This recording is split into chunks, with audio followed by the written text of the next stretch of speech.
This is Boxing Tickets NI in association with Vinyl Gentlemen. We're glad to say we're joined with probably the youngest manager, promoter, matchmaker in Irish boxing, Conor Slater. How are you, mate? Yeah, I'm not too bad, mate. How are you keeping? What an introduction to lead you in with. It was a bit of a tongue twister. I know. That's it. We've obviously got you in an undisclosed location, probably a bit better than it is in Belfast today. It's been, as the old saying, it's been raining cats and dogs. But how's things been with you? You've probably been doing quite a lot of jet setting recently. So have we got you at home at the moment, have we? Yeah, I'm down in Dublin. So, the weather's not great here either. But, no, all good. All good. What about yourself? How are you keeping? Come on a sort of, as you say, the come down from obviously first show back, being able to sit ringside at a show in 18 months. So, like, sort of had the Saturday getting up, going, come at the Friday again, can go to a show and go, when's the next show? And thankfully, obviously, lucky enough, I'm for Birmingham in just over 2 weeks for another show. And then Mark Dunlop's doing a show in Belfast. So, starting to get busy. Obviously, the good thing with boxing probably hasn't changed much for you in the lockdown, because you've obviously had fighters out constantly, different countries, left, right, and centre. You've been at shows, helping in other ways as well. So, pandemic probably really hasn't been there for you. It's just been another day at the office. Yeah, I was saying there the other day to somebody, even when I was living over in London and I was coming back and forth, that this last kind of 12 months, I've probably gotten the most flights I've ever gotten in a year. We've been quite busy, and as I said, it's great having the fans back, and that's probably the big difference for me. But yeah, we've been at it for the last it was last September, so pretty much now 12 months since we kind of got things going again, and no, it's been really good, and we've tried to make the most of it anyway. Definitely has. I'd probably say you've been probably one of the most active, probably obviously in Irish boxing, even more so. But when you look at obviously, nearly every week you were sort of going, Conor, take a break, give these guys a rest. You have them out flat out. But fair play to you. Sometimes in the sport and you're involved in boxing, sometimes you don't get praise, and you don't expect praise for what you do. But it's been fantastic. And obviously they've had fighters pretty much out at least once a month. And it's keeping them busy, and that's your job, obviously, in boxing is to get the best for your fighters, and that's what you've been doing, but delivering it well. Yeah, like it was last July. I sat down with the guys that we had, and kind of just said, listen, this is after 4 months of lockdown, and last summer things started kind of opening up. Now we did think by the end of what would have been 2020.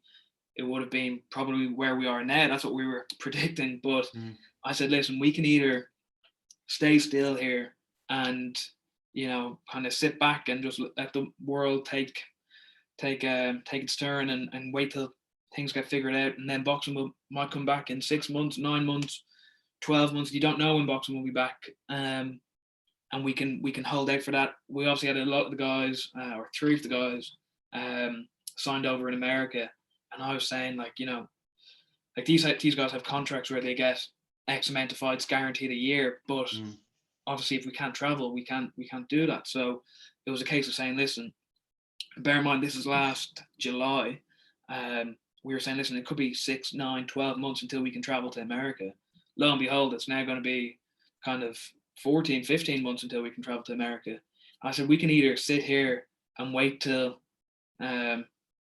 we can travel again and then start boxing again, or we just go out there and, the words that I used to the guys was adapt and create. We have to come up with these opportunities. Nobody's going to just put their hand out and say, oh, we'll run a show for you, we'll do this, we'll do that, and we'll put you on. And we have to kind of graft, and not only the guys grafting in terms of training, but, they had to go out and get sponsorship in, because that's a huge part of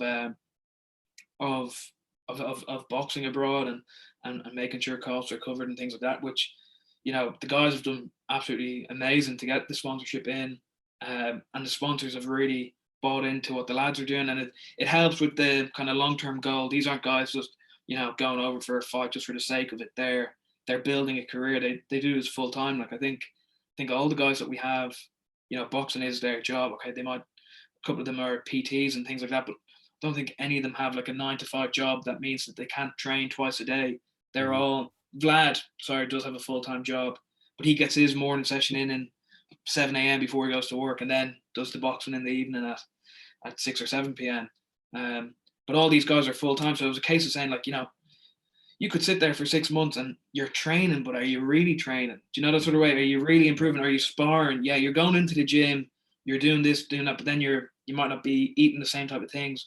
So it's not necessarily even the fights that where you'll see the boxers improve. Like, having these fights is great for the experience, and a lot of them have had tough fights when they've gone away, which is adding layers to their ability. But probably most important is they've had, every guy has boxed kind of 3 or 4 times, even 5 times. They've had 5 camps then, they haven't just been training a couple of times a week, or in some cases taking time off. They've been in 8-week camps, 10-week camps, fight, week or 2 off, 8-week camp, fight, so they're constantly learning, they're constantly sparring the best. They're getting used to being in camps, and especially for the guys that turn pro, they would have had no experience. Like somebody like Tony, for instance, he signed a good deal with Star Boxing without making a pro fight yet. And it was a case of saying, listen, Tony, you could sit there for the next 12 months and then go over to New York, and the landscape could be totally different. You get put in there and it's a shock factor. You have no experience of what making weight is like. You have no experience of what the ring walk is like. You have nothing to fall back on where you go, actually, yeah, I need to, in this fight, I need to be rough and ready. I need to box on the back foot against this fella. So it was all about gaining that experience in the meantime, through the camps, through the fights, even through traveling. Like, okay, Tony's boxed all over the world, and a lot of the lads have, but people that don't have that international amateur background, where it's like, yeah, you have to get on a plane and you can't be cooking, you're in a hotel room. You need to bring your supplements and your whatever you take after the weigh-in with you. You have to look for supermarkets around the corner that they might not do everything that you're used to do cooking at home. Do you know that sort of way? Yeah. And it's been brilliant, and it's probably gone on a bit longer than what we suspected. I was kind of hoping that we'd be into America now, and into boxing back in front of full crowds and everything. But we'll probably all the lads will probably have one more, and then we'll be finally ready to go. And as I said, yeah, it's busy. Like, all the lads have been busy. And one thing I will say is, like, a lot of people probably see us going away and think, oh, you're just going over there padding records and doing whatever. What I will give the lads credit to, and I give them credit, but what other people have to give them credit for is they could have easily gone over and said, listen, I'm not boxing in front of crowds.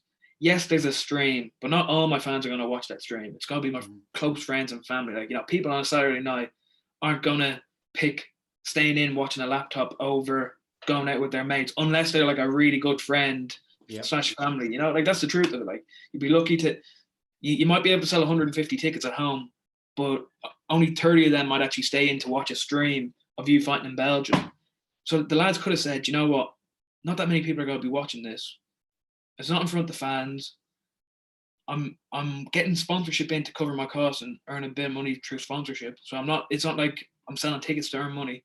I could just fight, a real knock-over job. Like, not being funny, a really easy fight. And we'll do that 3 or 4 times and fucking have to laugh and say, that the camps won't have to be as tough. You train normally, you have to make the weight, but you don't have that that same accountability sort of factor, and saying that I'm progressing. Exactly. And whereas I said to the lads, listen, if we're going to do this, we're going to do it right. We're going to progress you, and what's the point in hanging around? You're either good enough or you're not. No point padding your record up to 10-0 and then saying I want a title fight, and then you go in there and you get found out.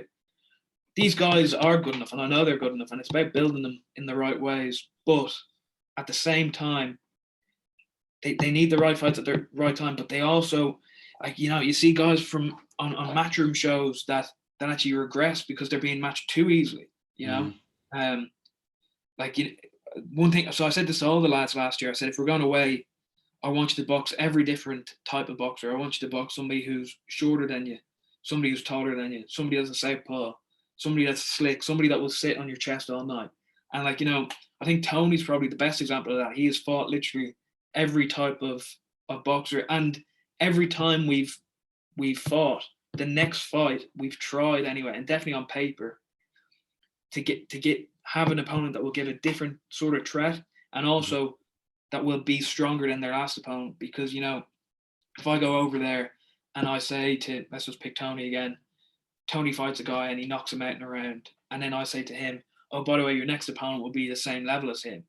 Tony won't do that 8-week hard camp anymore. He might say, do you know what? I'll train a couple of times a week, and then for the last 4 weeks, I'll up the intensity.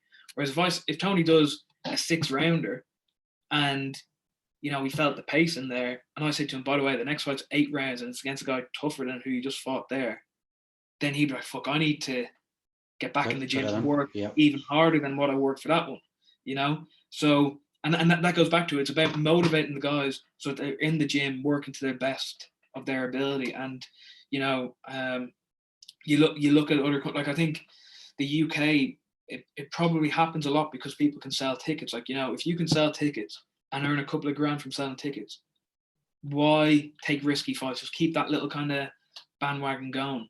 Whereas in other countries, and you often see it with the East Bloc fighters who don't get them big TV deals unless they're in proper fights. And, like, you know, you look at the Uzbek boxers, Ukrainian boxers, Kazakhs, they're all in 8-rounders in their second or third fight. And, you know, they're not wasting any time. And, you know, listen, we could have gone over and got five wins, 5 knockouts, and think we're great, but that's really not going to teach us anything or show us anything. So, no, the guys deserve a lot of credit. They could have got cheaper opponents because and made more money through their sponsorship, but we've actually pushed the boundaries there and said, no, we want the right guys, the right opponents. And you can probably see that from the rankings as well. Like, I know Ryan O'Rourke, he's 8-0 and he's ranked number 17 in the Irish pound for pound list.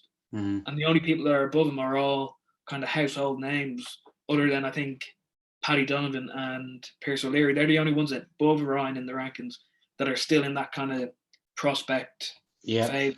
And that shows how much Ryan's being pushed and wants to be progressed, rather than just saying, like, at no stage has any of the boxers turned around to me and said, oh, Conor, will we just go for a handy one this time? You know, just get a, you know, I can't be bothered fighting. I want a first round job. Yeah, exactly. I haven't been putting the work in the gym. You know, I'm a bit overweight. Will we just get a handy one? Not one person has said that, and that's testament to the lads. Definitely, you want the long term gains rather than the short term gains with the long term losses. You know, it's about building it right. Obviously, as I do with everybody when I bring them on for the first time, it's sort of like they know a bit of the background story and things like that. How did you first get involved in the boxing? Did you box when you're younger, or was it just the fact that just an opportunity came to get into boxing? Like, I know you've a BA honours degree in business and management, and whatever an MSc in sports management is. I'm not what they call the brainy type. I never went to university or anything like that. So I just see it as like MSc, and it's like, don't know what it is. But obviously, you've sport of boxing with obviously the right experience of qualification level. So it's not like you just jumped on off the street and go, I can do that. You know, you have a bit of a method behind the madness. Yeah, I hope so anyway. But yeah, no, never boxed. Never boxed. I played football when I was younger. I wasn't even that big of a boxing fan when I was young, like young. Always, like, you know, watched the high profile ones, you know, sort of way. My claim to the lads who say that, oh, you weren't a boxing fan when you were a kid, I have a picture with Lennox Lewis when I think I was about 7 or 8. So that's oh no, I was a boxing fan when I was 7 or 8, but no, it was probably when I was 11 or 12. You know, your Ricky Hattons and even David Hay and Amir Khan and people like that, probably back in 2008, 2009, 2010 sort of thing. And that was just kind of casually watching it. And then I was about, I think I was 17, and I got tickets for Macklin against Highland in the 3 Arena. I think it was the Point at the time. Actually, the last Matchroom show in Dublin back in 2014. So I would have been 17 then. And Declan Garrity fought on that against John O'Carroll and Spike O'Sullivan fought Anto Fitz on it, and Macklin lost in the main event. So it was a good card. And, I remember that week, as I said, I'd heard of a couple of lads in the boxing, but from on that show, but I hadn't been heavily invested in it. So I remember that week getting the tickets, and I was looking up YouTube videos to try to find out tips and who's going to win and do whatever, so I could stick a few quid on it. And I was watching all the IFL TV videos and all that sort of thing. I thought this is I remember Spike kissed Anto Fitz on the cheek, I think, when they did a head-to-head, and all the dramatic John O'Carroll against Deco was a good build-up. I remember thinking, this is fucking class, because it was all the boxing I had seen was the big boxing in America and in the UK, all the glitz and glamour, Fury, Chisora, and all these Chisora.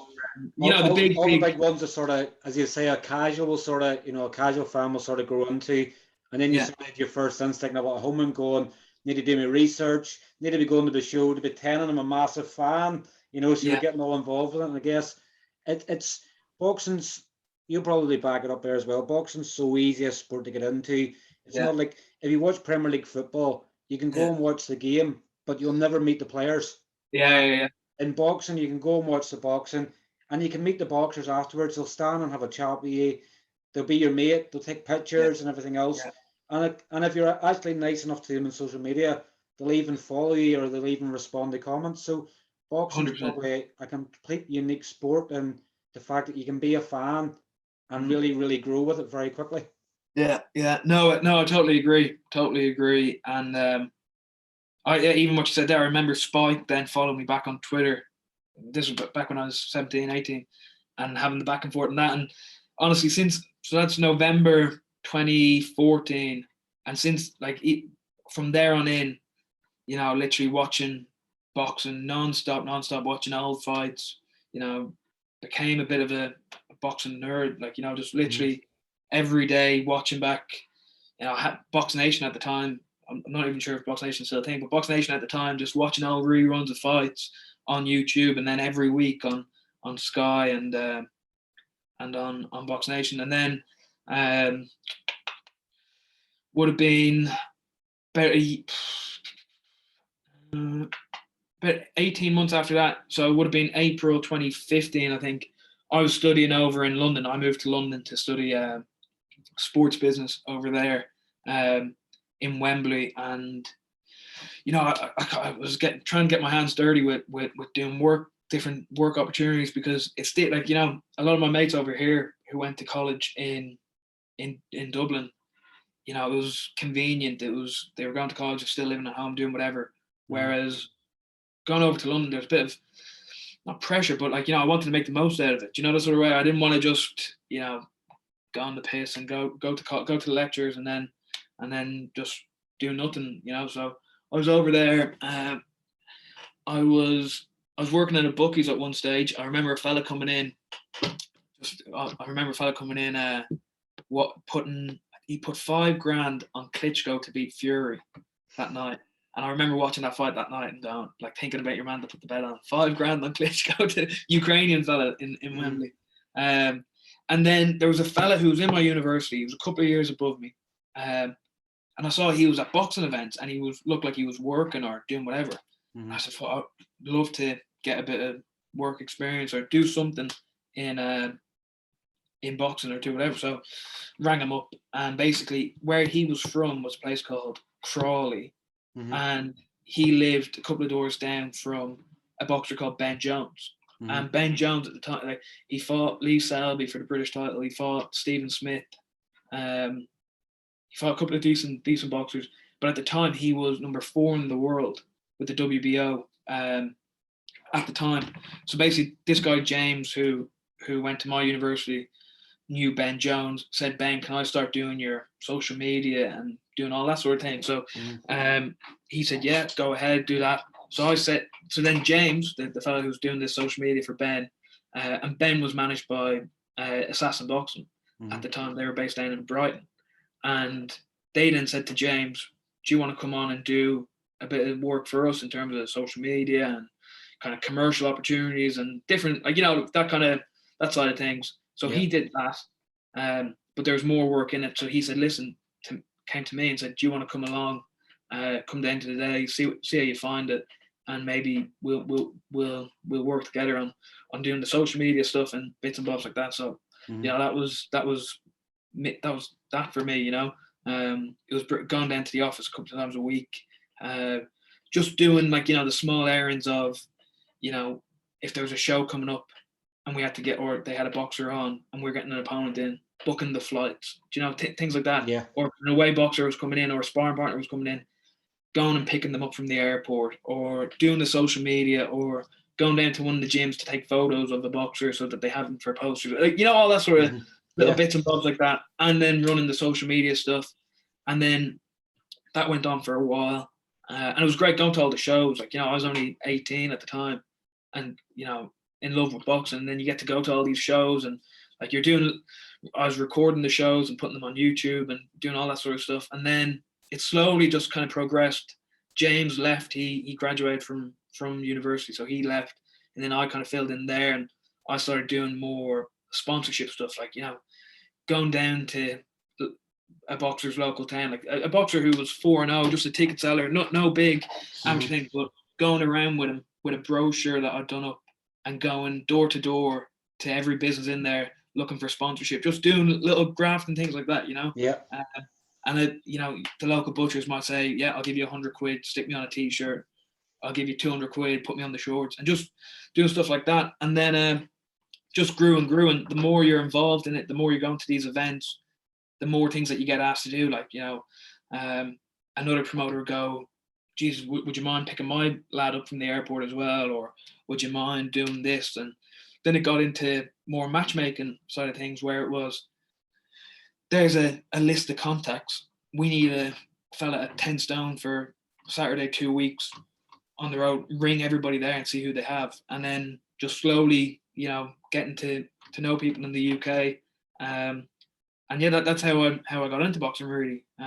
It's crazy how you sort of, when you're sort of mentioning it there, you fell into it obviously just through a friend that was helping with the boxer, and then you're sort of going, Craig, is that how it happened? And then you go, so how did it get here? It's how we gradual sort of steps happen, Yeah. So obviously then you initially started out obviously with Assassin, obviously. I think from obviously what BoxRec shows, you've obviously been promoted 7 shows. Obviously the first one you done was in London. Yeah. March 2017. I think Vlad was on that show.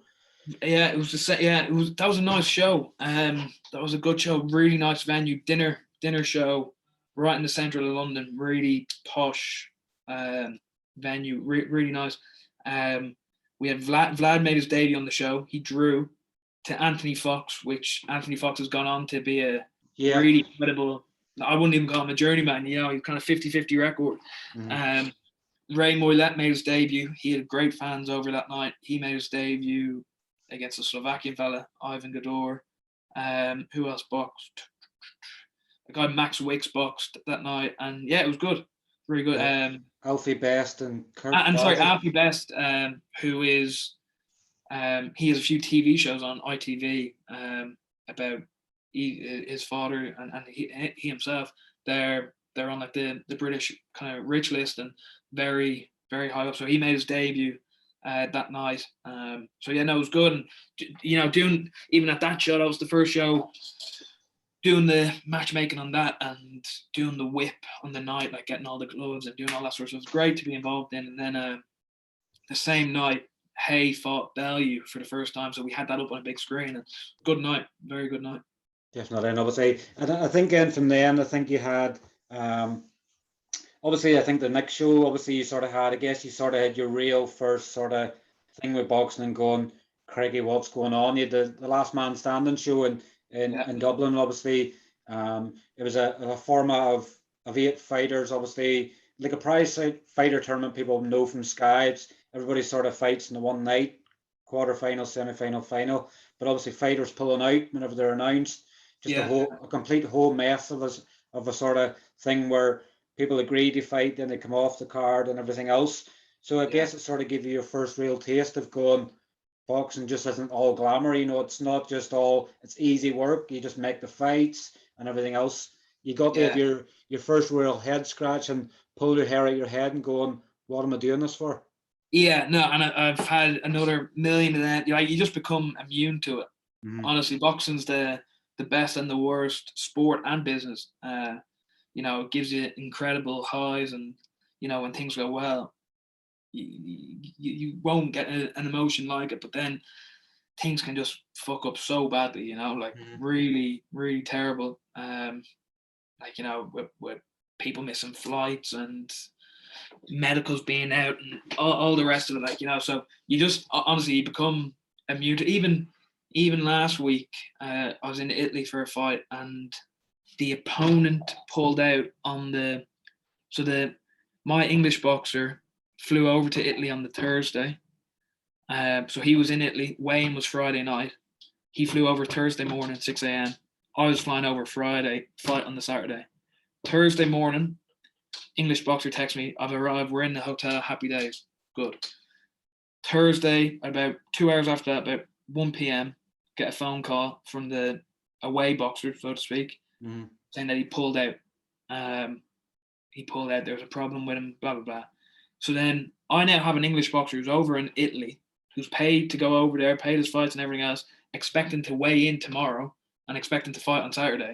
And I don't have an opponent for him. So I had to get on the phone for 4 or 5 hours, and eventually rang up a guy from the Czech Republic who could take the fight. And I FaceTimed him, and he answered the phone. He was up in the mountains on his bike. And I rang him, and he answered. He said, what's up? And I said, I need you to fight on Saturday. And he went, fuck. I said, get on your bike, drive back to the city, get a COVID test, and be at the airport at 6 a.m. tomorrow. And he said, okay, I'll do it. And he did it. And, we got there, and then got that all agreed, got his medicals in, got everything sorted.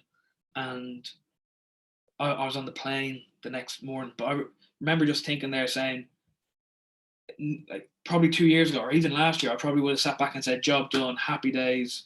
How have I done that? Unbelievable. Gave myself a pat on the back. But you're constantly just like, right, I'm waiting for the next hiccup. Yeah, the next problem. Yeah, because it's not going to go, and once you accept that, there's going to be a mess up, it's easier to deal with it then. And you're just constantly looking for it, Whereas now, I don't think there was really anything too bad. The boxers weren't too happy that the fight turned out to be outdoors, but nothing too bad happened. But you're constantly on edge until you switch off when all boxers are back in their houses, safe and sound, no injuries, all paid, all home, haven't done anything, that they shouldn't be doing, missing flights or anything, and they're just home. And then you can go, right, job done. Relax. Yeah. So sorry, back to the next show. Yeah. So so I worked with Assassin and did the show in London, as we said, and we'd signed. At that stage, I wasn't really involved in the kind of management of the boxers. At that stage, I was more doing the running around, or if there was a contract to be done, I would do it up, but I wouldn't be negotiating. Do you know the sort of way? I was just doing what I was told, basically. So then we had Ray Moylett at the time, who made his debut, and then he fought in Boston a few times. So had a few great trips over to Boston. Even we were talking about Spike earlier, who's an absolute gentleman, really, really liked Spike. But Spike was the first one who I was like, the first boxing event I went to, who obviously won in with a first round knockout. Roll on less than 2 years from that event, or maybe 3 years actually. I was sitting with Spike having a beer in Boston. Do you know the sort of way? So it's a mad little turn of events.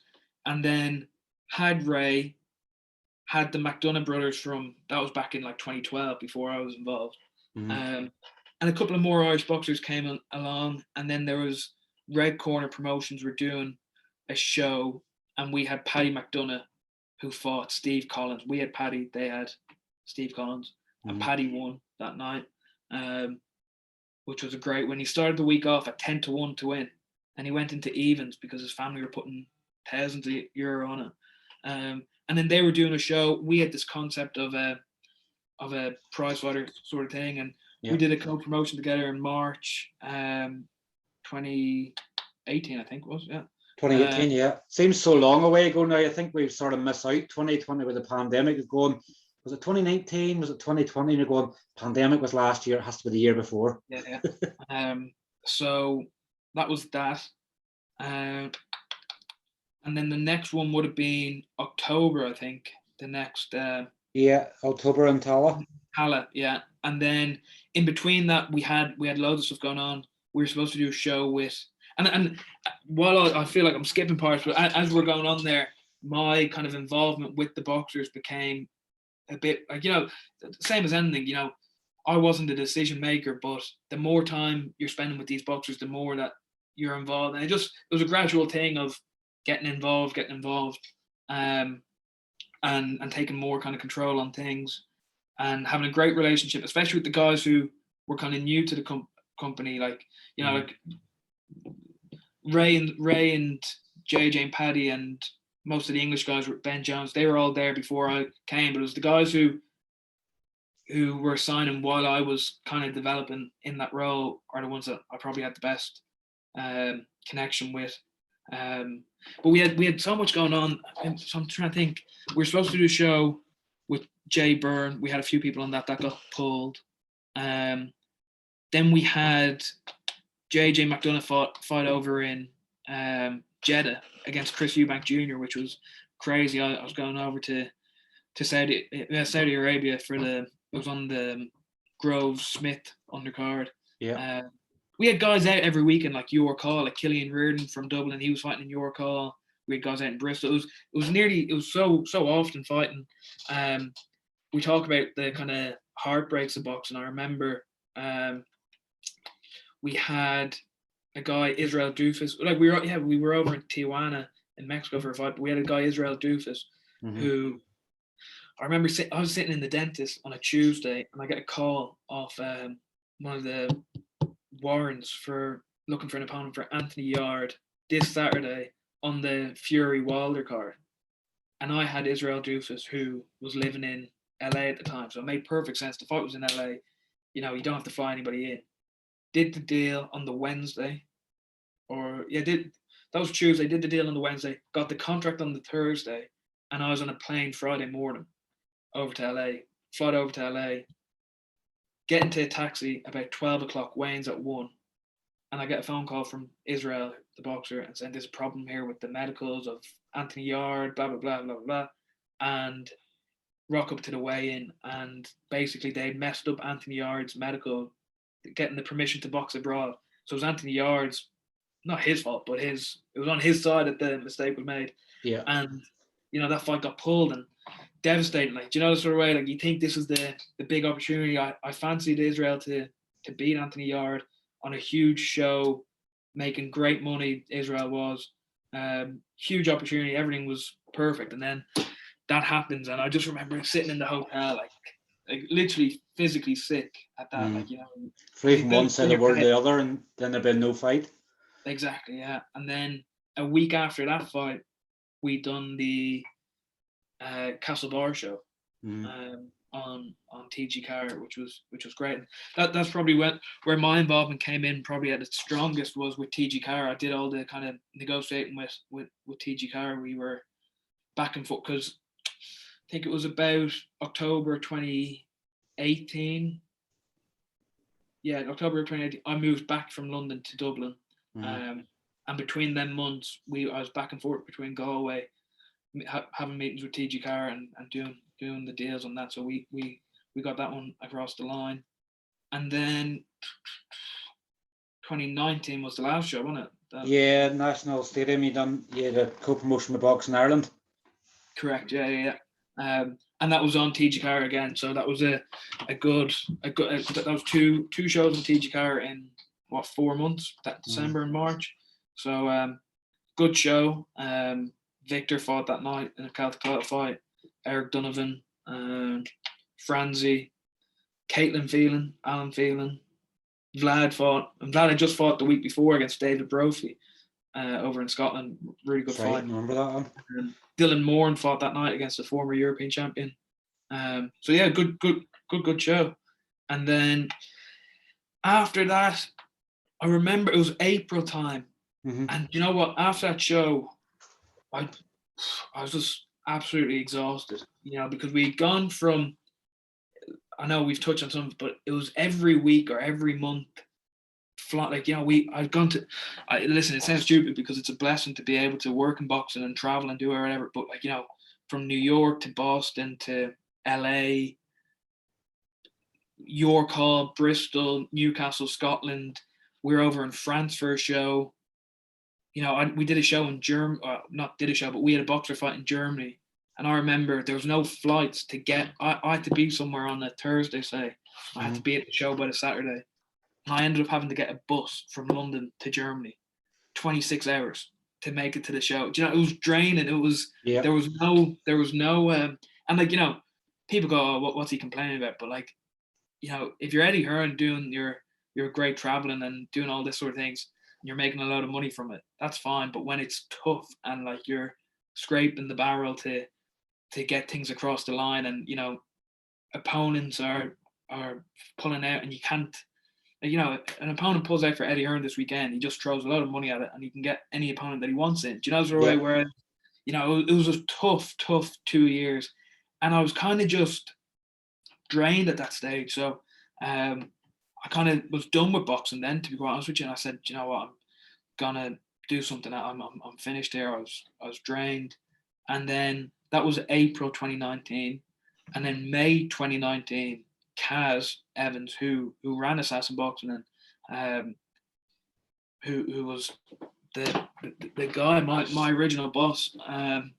He had issues with the BUI, and fallings out and everything else. I don't think he quite finished in boxing because he still had his British Boxing Board license, and I think he had 2 or 3 guys with the British Boxing Board still down in that Brighton and Worthing and a place like that. So he was still involved for the next 6 months anyway. I think he was still involved in the British scene, but he had gone from the BUI basically, and which made no difference to me really, because in my head I was done with boxing. Do you know, sort of way? And honestly, I was, done. And then it got to June.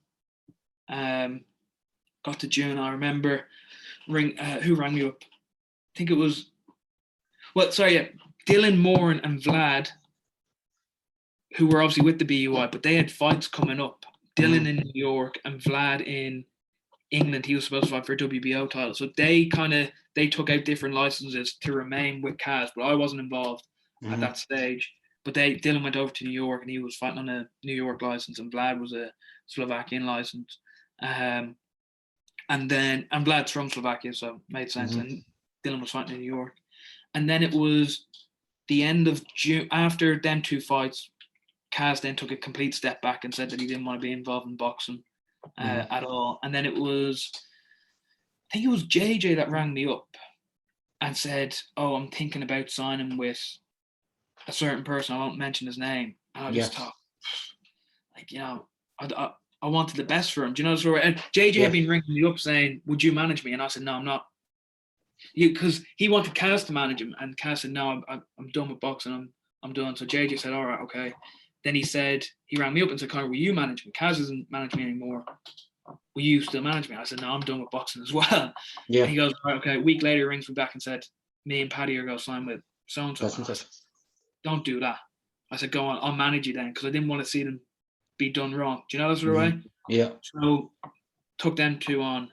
Then Vlad. Now Vlad's a friend. Vlad's honestly, I've known Vlad since I was 18 and since Vlad was 20. Do you know that sort of way? So we've known each other 5-6 years now, but we were the closest out of any of the boxers, me and Vlad. And he said, I heard you're still looking after JJ. And I said, yeah. He goes, come on, let's work together. And as I said, we were just kind of partners on things, me and Vlad. So we started working together. And then eventually I remember having a couple of conversations with my dad at the time. And he said, you know what, you know the business so well. You have great connections. So many people are ringing you up. Give it one more kind of crack with the boxing. Yeah. So I said I would. and I went back and did a master's, which is the the MSc. There we go. And now you know what a master's is. Yeah. So I said I'll do that. Not part-time, but it was only a couple of days a week in university in Dublin, and I do the boxing on the side. And I always had a great connection with Stephen O'Rourke and O'Rourke's gym, so we looked at Victor and got him a deal over in New York, and then Ryan turned pro that Christmas then. So at the start we had JJ, Vlad, Victor. They were the first three with Slater Sports, and that's when. So July 2019 was when Slater Sports was born. Yeah, exactly. And you know, we have ambitions of going into football as well. You know, I'm a licensed agent with the FA over in England, and I've dipped my toe into that a bit. Nothing too heavy, but I've been involved in a couple of different things in football, and even going back to when I was 18, 19. I worked at a football club on the commercial departments for a couple of years. Worked in tennis over in New York for a summer, doing marketing stuff. So, you know, I didn't want to call it Slater boxing or whatever, because I wanted to give myself the opportunity to perhaps expand, and really we have done a bit in football, but boxing's really kind of still gripped us, and that's where the true love is. And as I said, so that was July 2019. We got Vlad and then Dylan as well. Dylan was involved from the start. So Vlad and Dylan fought a couple of times. Vlad fought for a WBC youth title. Dylan was boxing in London and in Austria, and he had a promotional deal. Victor had a fight and got injured, unfortunately. And we went on. Then the start of 2020, so 6 months into our new beginning type thing, start of 2020, we had Ryan O'Rourke turned over, and he fought 3 times in 7 weeks. He fought in York Hall on a Mickey Elliott show, in Bristol, and then in Manchester, in Bolton, on a Kieran Farrell show. So that was a busy first kind of 7 weeks. We had Dylan box over in Germany in February, and then we had Vlad fight in Poland in March, and then the pandemic hit. So like our main ones then were Victor, Dylan, Vlad, Ryan, and then the pandemic hit. But you know, we were kind of just taking, after the first couple of months of, you know, kind of announcing to the boxers, this is what we're doing, this is what we're looking at, this is what we can do, this is what we can offer. We started getting our teeth into it, and probably just before Christmas. Then Christmas came, then started 2020 when we really hit the ground running, and then the pandemic hit. And then we're back to last July, which I spoke about earlier, about, you know, setting out this new goals, and we signed up a couple of more guys, Tony Brown, Tiernan, John Cooney, trying to think of anybody else. You have a couple of other ones. You've obviously signed Chico since Andrea, Mikhail. And then also kind of just, as I said, looking after a couple of lads as well. Even Alan Phelan, I know he's not on the list, but you know, Alan's a good guy, and really big fan of Alan, and always got on well with him. So kind of just looking after him and seeing what opportunities are out there. Franzi the same. Really like Franzi. So again, looking out for opportunities for him. Key McMahon the same, who the 3 of them will fight on October 1st in Luxembourg. And just see what we can do, and you know, see what we can do. Tommy Welsh, who's over in England, again, kind of the same thing, just kind of doing the matchmaking firm and getting them opportunities and fight dates, and so that's all going very well. And then probably in the last kind of month or two, or longer than that, but really excelled in the last kind of 3 months, has been the matchmaking side of things, where you know, we'd always done it, but we were perhaps focusing more on being a more niche company. We're now kind of branching out to doing kind of but working with promoters. We're not promoting the shows, but working with promoters, doing all the matchmaking. So like, you know, I matchmade a show last week in Italy. Next week we have a show in Poland. Week after that, Germany, where I have, you know, none of these guys I manage, but we have 4 guys on the show, which we've kind of brokered the deal for. The week after that, we have Belgium, which Tiernan and Victor fight on. The week after that, there's a show in the UK, which I'm getting a couple of the foreign opponents for. Like, just, because I have so many great connections throughout Europe, so it's all about just kind of putting them together and fitting them together. And I think, that's... Do you prefer the matchmaking side of things, or obviously I know you promoted 7 shows and things like that, but it obviously anybody that's probably promoted shows will probably tell you, if they were giving you any advice, probably if you really, really love it, unless you really, really love it, stay away from it, because it could probably put your grey hairs in your head before time, but there's a lot of stress with it. I'm guessing obviously you prefer the managing and matchmaking side of things more than the promoting. Definitely, yeah. Even when I was involved in the promotions, my favorite part of it was the matchmaking, especially progressive matchmaking, which, I've only learned about in the last kind of 18 months. Like, we're learning every day about, like, the ones that will, like, a lot of people hear matchmaking, and what 90% of people think matchmaking is, or people in boxing even do, what 90% of people in boxing do is, you have a list of 5 guys who are fighting as the home boxers, their weights and how many rounds they're fighting. And then you ring up somebody and say, who do you have it this way? And you don't even look at what the guy's record is. Once you know he's a journeyman. Do you know sort of way? Yeah, if he can do that weight and he's available that day, we'll put him in.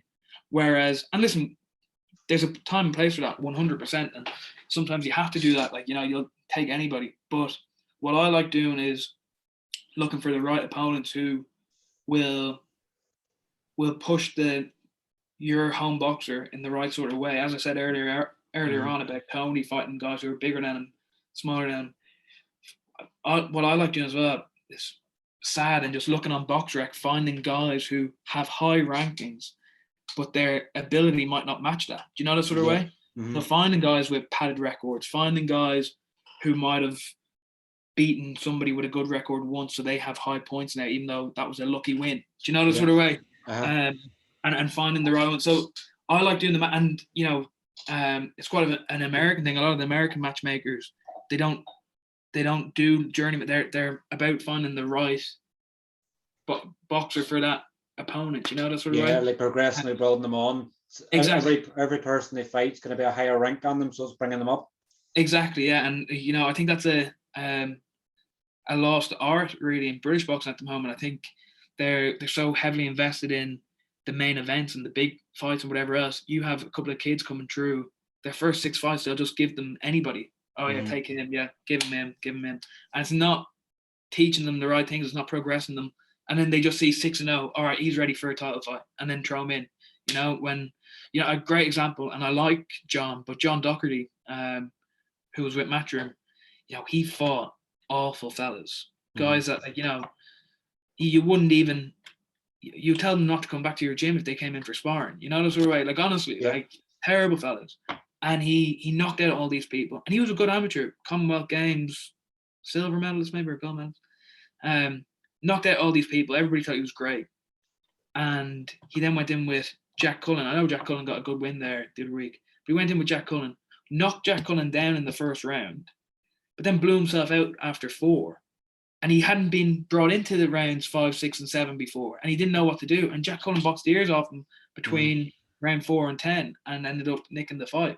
So Doherty might have won the first 3 or 4 rounds with the knockdown. But then in the last 6 or 7 rounds, Cullen came on. And John Doherty just didn't have a plan B. He was trying to set up the same shots, which Cullen was just reading, And it's about being brought into the deep waters early on in your careers against people that aren't at the same standard as you, but they're going to bring different things out at you. So you should still be beating these guys, but they're going to bring different things out of you. So that when you fight somebody who's at a higher standard than that guy that you've boxed in your second fight, but that when he brings you into deep waters, you'll know what it feels like just at a lower standard. Do you know that sort of way? Yep. So, of course, I'm not talking about having a kid who's 4-0 and saying, yeah, we'll stick you in a 50-50 fight. But, Tony boxed a southpaw. If in a year's time we get offered a title fight against a southpaw, he won't have to say to himself, geez, I've never boxed a southpaw. And, even, but like, we go back and say the fights are about what you do in training. We got a small come forward fighter for Tony. We got this type of fighter, and Tony wanted the Pacific sparring to replicate what them opponents are like. So we were driving up to, me and Tony did the rounds in the car.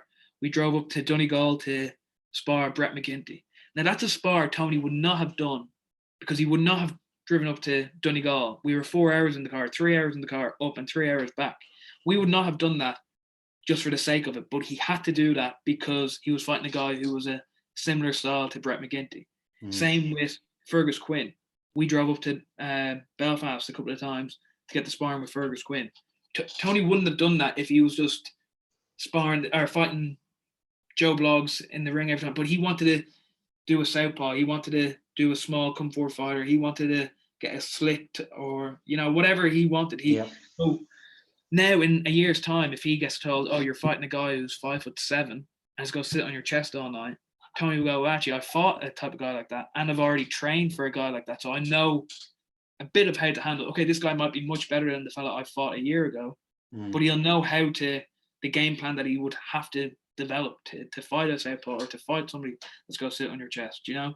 That side of the matchmaking is what I love, but also and one thing you see from the promotion side of things, it's about the logistics as well, equally. Like, you know, like I get people message me and say, oh, can we get this fella? And I said, well, no, he'll need a visa, or Jesus, the flights from there are always really expensive. Like, it's a logistic thing as well.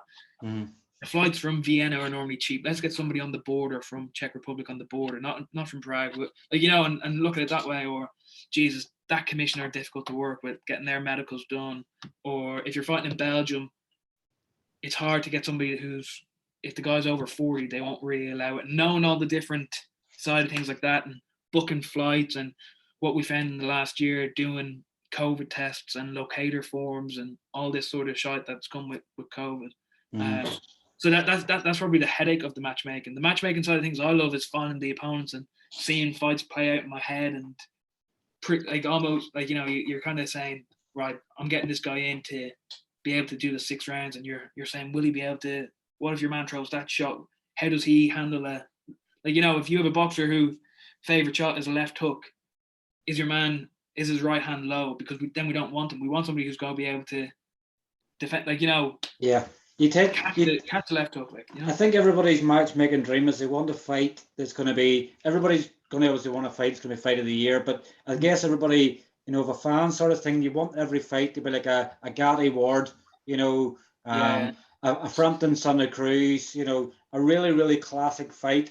You know, you always have that, but then you probably know, you'll set a fight up and you go, this guy's durable, he's going to do the rounds, and then he gets blasted out and you're going, didn't expect that. We've done everything we can to avoid it from happening, but it's happened now. Yeah. No, I think from the fans' point of view, the Gatti Ward is probably the dream. My dream with the fights is normally, especially at this building stage, obviously once you get up to a level where you're developed and you're in title fights, they say you don't get paid for overtime. So yeah, blasting somebody out when you're fighting at title level and you're getting good money for it, that's obviously the dream. But in these kind of first year 1 fights, and even maybe year 2 fights, the dream really is for them to show kind of 70% of their ability and be worked hard, no cuts, no injuries, obviously, but that the boxer comes out and goes, geez, I need to get back to the gym to improve. Do you know that sort of way? That they've been pushed to the end where they go, geez, if I was 10% less tonight, that would have been close. Do you know that sort of way? So it gives them the motivation to say, well, I can't, this isn't fun and games, this is boxing, this is me against him. There's no point in fighting guys who are literally going to fall over after 2 punches and don't want to be in there. Because when you get to title levels, you're not going to fight anybody who's going to fall over after 2 rounds. You're going to be fighting guys who are coming to win. So what I want is another guy who's coming to win, but just isn't at the same level. You know? So exactly. So when a boxer gets out and goes, your man made me work for that, and I need to keep improving, because if I'm only beating that guy on points, if I want to step up to the next level, I'm going to have to be better. You know? So that's what we're trying to do at the moment with the matchmaking. And it's good to hear the insight, you know, as to how it all goes as well. Obviously something to do want to touch on, obviously, you haven't obviously had any fighters, obviously had any fights in sort of in Ireland since March 2019. Has there been a sort of fallout with the BUI? Is it sort of off the sort of back door? Obviously, you know, anybody that sort of follows the sport will know the issues it was with the last man standing, the page and things like that.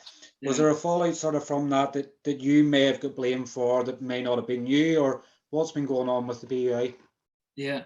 Well, firstly, I don't think anybody's fought in Ireland since March 2019, really. If they have, it's probably been out the back of a pub. Yeah. No, all jokes aside, yeah.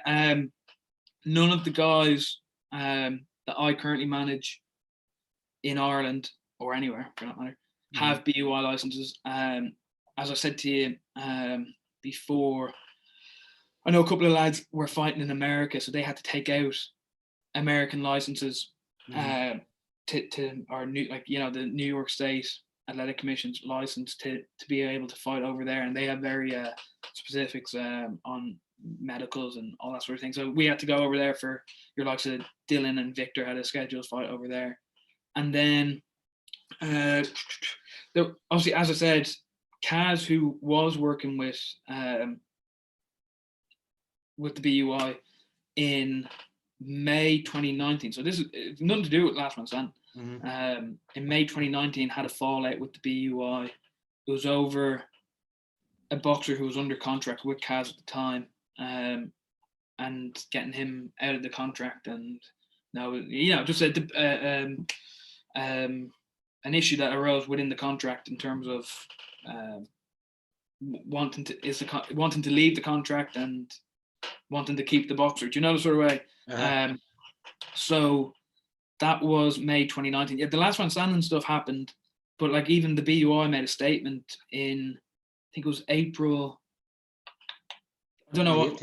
April 2018, probably. Yeah, they made a statement that it's on the BUI website still, saying that Assassin and Kaz had no wrongdoing in the Last Man Standing stuff, and that was all cleared, and that eventually all got sorted. I know we're talking about Roy Sheen. He then fought on one of our shows in Castlebar, which 9 months after Last Man Standing. So it was nothing to do with that. That all got sorted.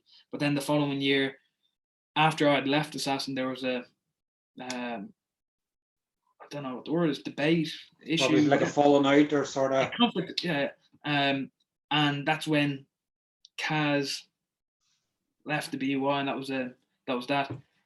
Then going back in, so that I'd already left in April 2019. Kaz left in May 2019.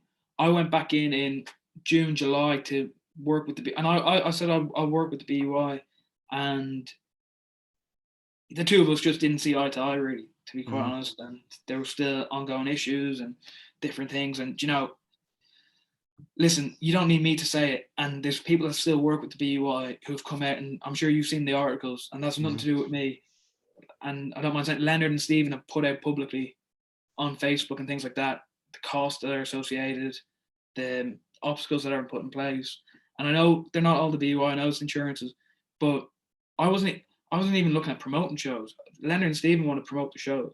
And it's made it impossible for them, or near on impossible. And loads of things, from venue to insurance, but also, and as they stipulated publicly on Facebook and stuff, it's the cost. And I suppose, it was a lot of heart, it was a lot of, it was a ball ache, really. And there was personal issues, and it got personal and things like that. But we decided basically just to operate within the EBU, within the European Boxing Union, but on our own. And we knew we were going to America anyway. Do you know that sort of way? So it wasn't a case of where can we fight because we can't fight here. The plan was always to sort of move away. And when we go to New York, we're going to need one of their licenses anyway. Now, what we didn't realize was that we're going to be a year fighting in Europe because of the pandemic. But as I said, none of the lads have missed out on anything because there hasn't been any shows in Ireland. So it is what it is. I'm sure the shows will start again. They will start again in Dublin. But even on a good year, you might be lucky to do 2 in Dublin, So what are you really missing out on? And by the time the Dublin shows are back, we'll be in America fighting. And as I said to you, honestly, when was the last time there was a show in Dublin where it was like big time, like proper big time boxing? It was probably that 3 Arena show, 2014.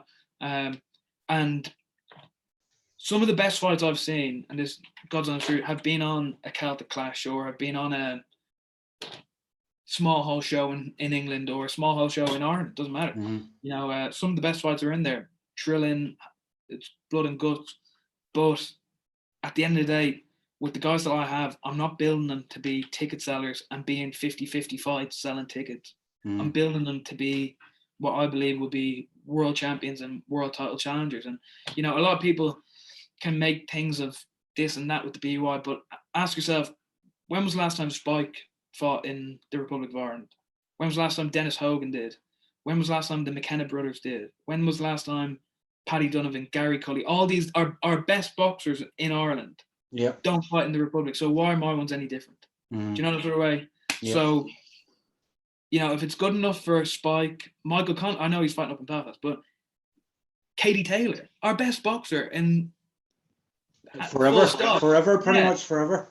Yeah, has never boxed in Dublin. So, you know, this isn't the Conor Slater thing. This is a thing much bigger globally with everybody. Yeah. So, like, you know, and that's the God's honest truth. And I really hope boxing in Dublin comes back because I want to see. I don't know who's fighting. You want to be able to see a fight if you're home for a weekend, say for instance, and there's no show somewhere. You want to go, oh, fantastic! I can go. There's a fight in my doorstep, you know. Because let's face it, even though obviously you're not going to be involved with shows and stuff in Ireland, you still want to see the country you're from have sport, you know. Because like we've just had Kelly Harrington coming back with a gold medal. Obviously, Aidan Walsh coming back with a bronze. Now the spotlight's going to be on boxing, but you know, I know Leonard and Stephen and Dennis are going to have their own struggles. They do a show in Dublin or even anywhere in the south because for whatever reason, insurance costs are through the roof. BUI looks so much money, and you're going, right, so when we weigh all this up, if it's going to cost us X to do it in Dublin, but it'll cost us this to do it in Belfast or York Hall or anywhere else, it's always going to be feasible to do it elsewhere than do it in the south because of the costs. 100%. No, you're literally nail on the head. So yeah, it's a tough one. But yeah, like, you know, these domestic fights, which, you know, I'm trying to think of a few. Eddie Tracy against Dominic Donegan, a couple of the lads at light heavyweight, Kevin Cronin and Jamie Morrissey, or people like this. Like they're good fights. They're good fights, and they're the sort of fights. No disrespect to the lads, but could propel them to the next stage of their career where they're going on to a bigger show, you know, because like at the end of the day, I don't think anybody's dream there is, but a lot of guys, if you ask them, they want to be headlining shows where they don't have to sell a ticket, where they're in the big time, you know, fighting for major titles. And I think there's such a purpose for the small hall shows because they're the backbone of boxing. But personally, for me and for the lads that I have, I believe that they can go on and as it's shown, because they have contracts in America, that they can go on and fight where they don't have to sell tickets, where they don't have to fight, you know, on smaller shows, and that's no disrespect, and you know that's just the way it is. And as I said, people can say, oh, you can't fight in the Republic. You know, nobody can. And not only, even if you could, that's not necessarily what you'd be doing, because Katie Taylor's shown that you can. She's from Bray. She's from the Republic. She doesn't have to fight in. Now I know Katie Taylor is a, you know, extraordinary talent, but she doesn't have to fight in Dublin to make money. Paddy Donovan doesn't have to fight in the Republic to make a career of himself. Pierce O'Leary, Gary Cully, who else from the Republic? Spike, Dennis Hogan, you know. Even if you go the opposite end up in the Republic, obviously Jason Quigley and Donegal. Jason Quigley, yeah. The two McKenna brothers. I'm trying to think of more, but like Lee Reeves. Pretty much it's making the mental sort of if you want to be a pro boxer, you don't just have to fight in Ireland. To be a pro boxer, you can go elsewhere and still achieve your same dreams. Brett McGinty, all these guys, even the guys, So there's been, you know, again, as I said, this isn't we're never fighting in Ireland, we can't fight in Ireland, blah blah blah. This is even if there was 10 shows a year in Ireland, the likes of Gary Cully, Paul Ryan, the Donovan brothers, or Jason Hardy, Edward Donovan, Paddy Donovan, all these names that I've mentioned, they're not fighting in Ireland anyway, you know. So we're just a group of boxers who also won't be fighting in the Republic anytime soon. And the great thing is, like, you know, as you've said at the start of the interview, these have been the busiest stable, you know. So we're doing okay without boxing and thing. But as I said, I'm a fan. I want to see small hall boxing back in the Republic. Definitely, I think everybody's at focus. So obviously now that things have changed, obviously in the, you know, Luxembourg, Belgium, and everywhere else, has it obviously been a case of trying to adjust to these countries? You know, different time zones, different foods, obviously different commissions and things working with. Has it been any more of a challenge with all these other places? Not really, to be honest. I have to say, well, like, even from the boxer's point of view, you know, like Tony and Tiernan and John, they never knew any differently. Like, they've, you know, like even Tony and Tiernan, Tiernan boxed in Samoa. He's boxed in Ukraine, Russia, America, Spain, Italy. He's boxed all over the world, every corner of the world. Tiernan and Tony have boxed. Tony boxed in Australia. They box everywhere. So, like, going to these different places is no different to them. And in terms of the pro ranks, they know no different in the pro ranks. Getting your hand wrapped and a commission, signing it there or signing it after the fight, or doing whatever they do differently in the different countries, they don't know any different than that. It would be different if they had 10 fights of working a certain way and then they went over to a new place and go, oh, that's all new. Whereas every time they've gone, it's been different. You know, the sort of way. So hasn't been a problem there. From my point of view, the commissions have been brilliant. Like, honestly, so helpful.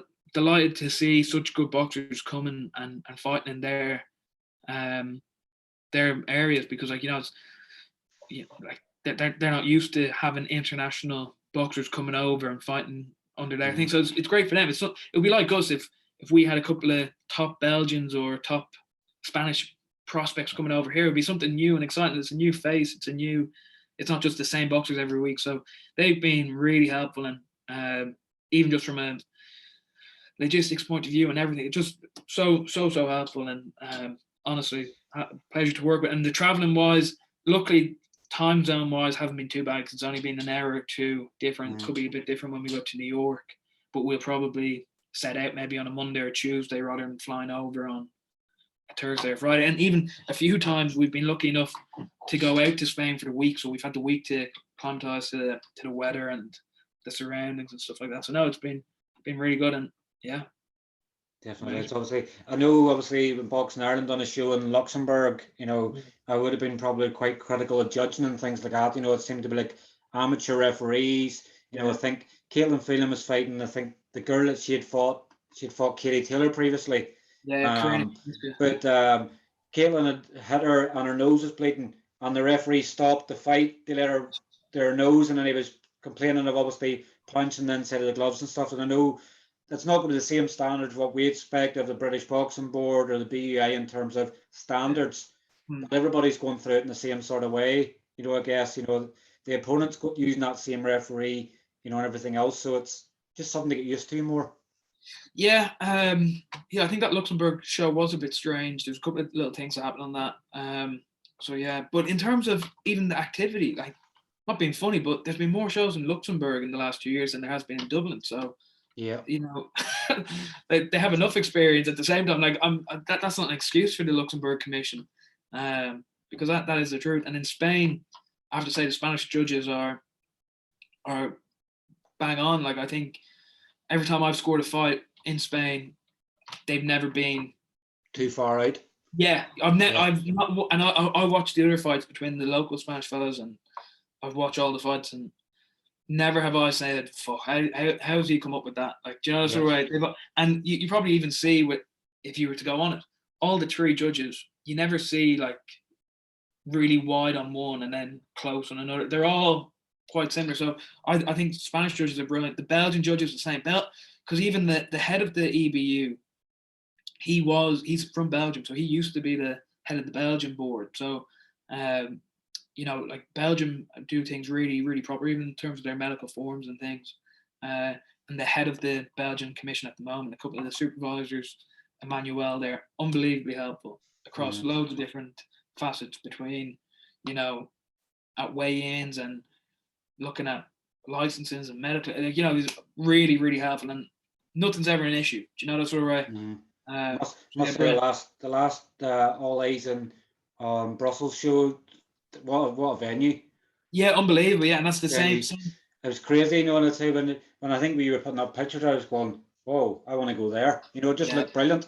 Just it's exactly what you want, and it's a pleasure for you, I'm sure, obviously, to take fighters there, because it's like you're taking, like, say you're in a big company and you're taking corporate guests and you're going, "Man, lads, here's where your boxing thing." You're going, "Whoa," it's something different for them, rather than an old sweaty building in Dublin, say, for instance, or a run down building that needs a bit of paint and a bit of TLC. You're taking people to venues they can be proud that they fought on. 100%, and even the show in Belgium now in 2 weeks that Tiernan Bradley and Victor are on. Same venue, unbelievable venue, and there's 2 WBC title fights on that show. So like even just being a part of that kind of big fight feel, and seeing the WBC commission and seeing how things are done, and having that kind of buzz around things, it'd be great for Tiernan and Victor to be involved in that sort of card. So yeah, no, really, really exciting. Definitely. Well, obviously, Tiernan obviously with yourself, and obviously Cullen with MTK, obviously the 2 fighters we've obviously become very, very friendly with. And I guess obviously probably the one regret that I would sort of have as a boxing fan is not being able to see Tiernan live yet. But we'll obviously get to them opportunities, because Tiernan obviously, I know he's still in the early stages, but obviously highly accomplished amateur and things like that. So it's really one that probably people will probably start getting peeved off you, going, "Conor, bring him home. Give him a fight at home so that we can experience it in the flesh rather than on the TV." And I'm not just saying, we're close to doing a deal for Tiernan, because he's not signed to Star Boxing or signed to a promoter as such. But we're close to doing a deal with a promoter for Tiernan, where he'll be boxing X amount of times, mostly in Europe. But Tiernan has made it known that he wants at least one fight in Belfast a year. That he wants to be fighting at home. So hopefully we can get that tied up probably after this next fight, and then get going. I know obviously it was obviously in Callum's corner at Falls Park the weekend. Obviously it was Falls Park in 2019. It probably started the whole process of him, obviously, because obviously he put on a bit of weight and things like that, and he'd struggled mentally and stuff after the McGregor stuff, and so much time in boxing, but it sort of reinvigorated him. So I guess he's probably going, "I want to fight in Belfast." He's sort of thanked myself for coming back into the sport, because his talents, as you well know, I don't need to sort of tell you what his talents are, because you see them in person all the time, but his talents, had to be involved in the sport. So thankfully the love's returned. Yeah, no, he's special talent, and definitely in terms of just raw ability and God-given talent, I think Tiernan is probably the number one guy. And if he can put that together with a bit of luck and hard work, he can go to the very, very, very top. Definitely can. Obviously, I'm guessing. Obviously, it's been time sort of planning and stuff as well. But the American dream's obviously getting close for quite a few. You've three boxers already signed to Star Boxing. Obviously, it's been about a year and a half now when you've sort of been trying to plan to get there. Yeah. Is it sort of, as now it's getting closer, the borders are starting to open and people can return? Is this where we're really going to see how much the link with Star Boxing is going to be? Yeah, like as I said, I've known Joe Doherty, who's a Hall of Fame promoter, head of Star Boxing, for 3 or 4 years now, and always done a lot of different matchmaking for him and different things like that, and good synergy there, really. But after doing a couple of deals then together, he said, "Listen, do you have anybody I should kind of take a look at?" And we punted Dylan Moore into it, and Dylan went over there and he fought a guy, and Dylan just wasn't at his best and ultimately lost. So Dylan was still signed, but Dylan then had a contract offer from a company in Germany to go over to them, and they actually bought Dylan out of his contract with Starbucks, and like they didn't want to let Dylan go, and you know, especially over in New York, they're always looking for kind of a hub of Irish talent.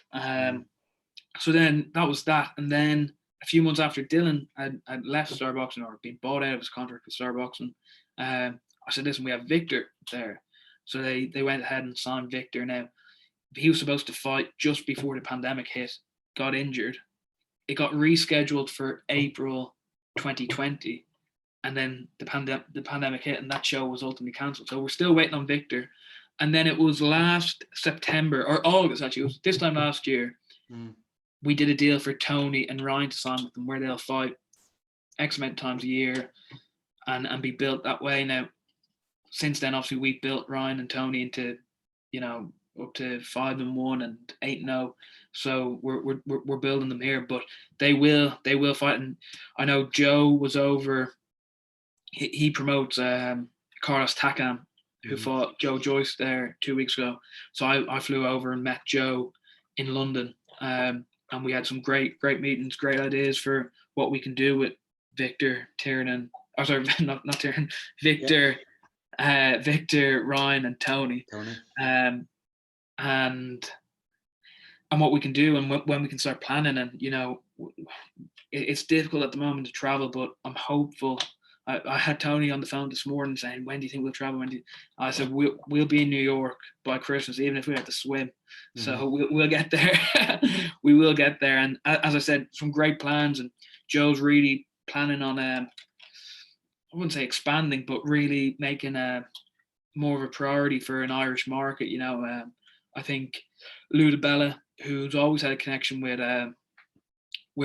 I know he had Macklin and Highland. He now has Joe Ward.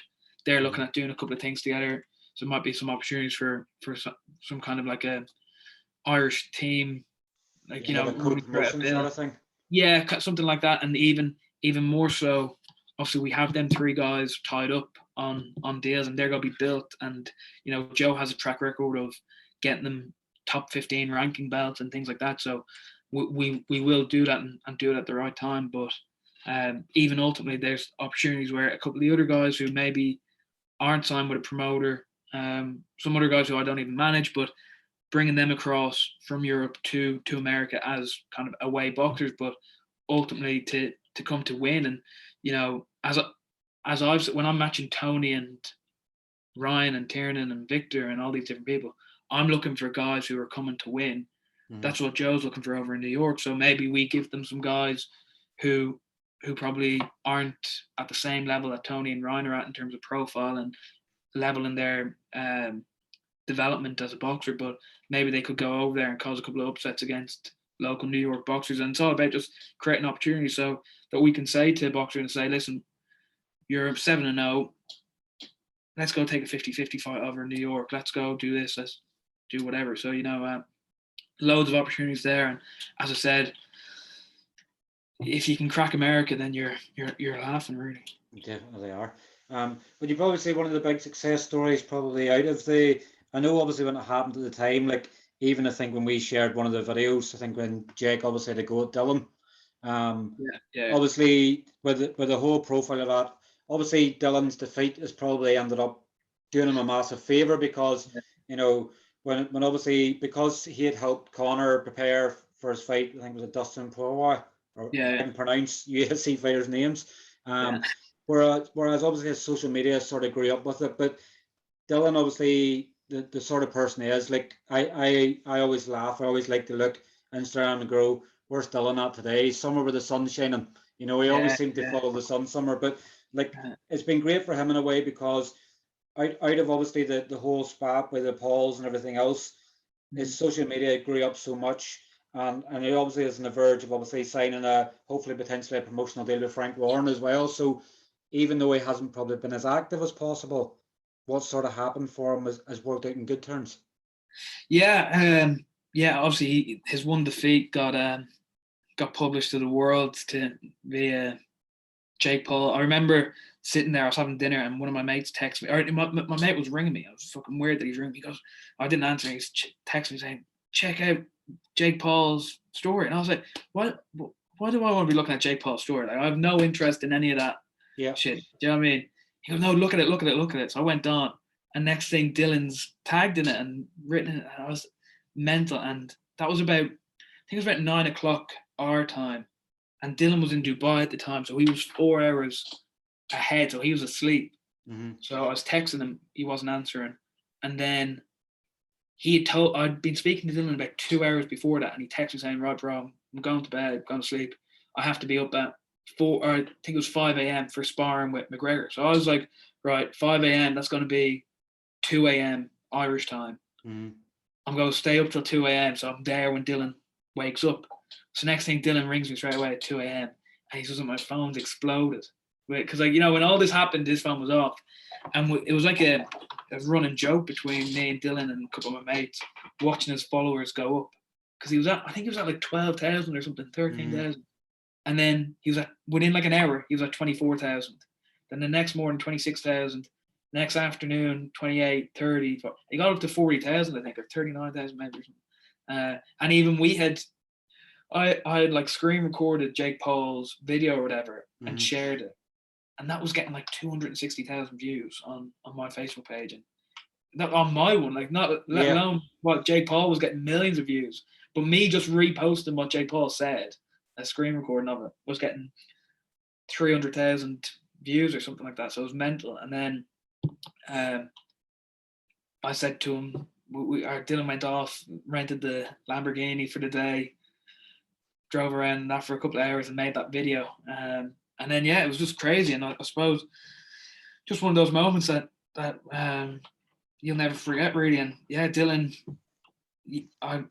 his talent's always been there. And I suppose that video and that bit of publicity kind of just put him more into the public eye. And Dylan has loads of different options. I know you mentioned Frank Warren there. And there won't be a shortage of people wanting to work with Dylan. But what you have to remember as well is that, like, these people are they're not looking at Dylan because he got called out by Jake Paul. They looked at him because he got called out by these people aren't signing Dylan because he got called out by Jake Paul. They looked at him because he got called out by Jake Paul and saw how good he is and how talented he is and the potential that he has. So, like, you know, people can say, oh, you're only getting signed because you're only getting big opportunities because of this, that, and the other. That's not the truth. The truth is Dylan is a hard-working, dedicated, super talented boxer and extremely gifted and works extremely hard. And he's just been put in the shop window because of something that happened on social media. Like, you know, there's people there who are getting opportunities because of their profile. And that might be their social media profile. That might be because they can sell a load of tickets. But they're getting signed because they have that. Dylan isn't getting signed because he got called out by Jake Paul. He's getting signed because he's an unbelievable, gifted boxer. And whoever he signs with, be it Frank Warren, whatever he ends up deciding to do, he's gotten there because of his boxing ability. Yeah, the sort of the Paul videos sort of made people go, who is Dylan? And obviously, and they've looked and like exactly. even before that happened, Dylan was always, you know, and he's probably one of the best at it. He's always very good with social media and keeping fans stuff updated, putting videos up of him training or whatever, and it's put more of a spotlight on him now. Whereas all his hard work of building his social media, then to get called out in the way it was by one of the Pauls, they then saying, look, I'll even go and spar you. He's even got at this stage now where they're going, Craigie, we've picked in the wrong sort of person, because Dylan will come, just travel over to America and rock up at the gym and go, let's spar, you know. So it's worked out in good ways for him, but I'd be sort of glad in a way, you know, like I remember when Dylan put the video up, I was like, please bring that Lambo back, you know, bring it home with you, you know. It was obviously one of them sites, but it's good in a way that probably in so much of an aspect the Pauls get completely slated, and rightly so, because boxing's never been their one thing, but they've got there through hard work, from creating their YouTube and everything else. They've made themselves marketable. It should nearly be a blessing to a lot more boxers to go, make yourself marketable so you can earn a lot of money. Yeah, no, 100%. And I think that Lamborghini, you might be able to buy one now if he keeps winning and keeps building a social media profile. But no, exactly what you said. And that goes from day one in terms of looking at commercial partners or sponsorship wise, but also in terms of ticket sales even, you know. And In today's market, it's not even about the talent. It's more about your profile and being a celebrity and doing whatever. So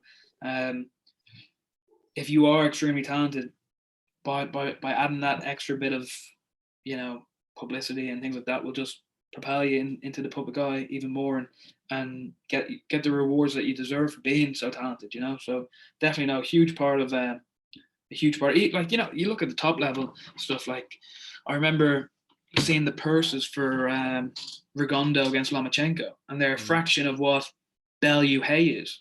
A 37-year-old David Hay and a 35-year-old Tony Bellew in a non-world title fight against, earning 10 times the amount as, Olympic gold medalists, pound for pound greats, Rigondo and Lomachenko. I know it didn't turn out to be a great fight, but on paper, these are two world-class operators at the peak of their careers, and they were getting, I know it's good money, but they were getting, I think the purses were something like 200 or 300,000. And then you're looking at Bellew and Hay, who are on multi-millions and that's because they had the celebrity appeal. They had the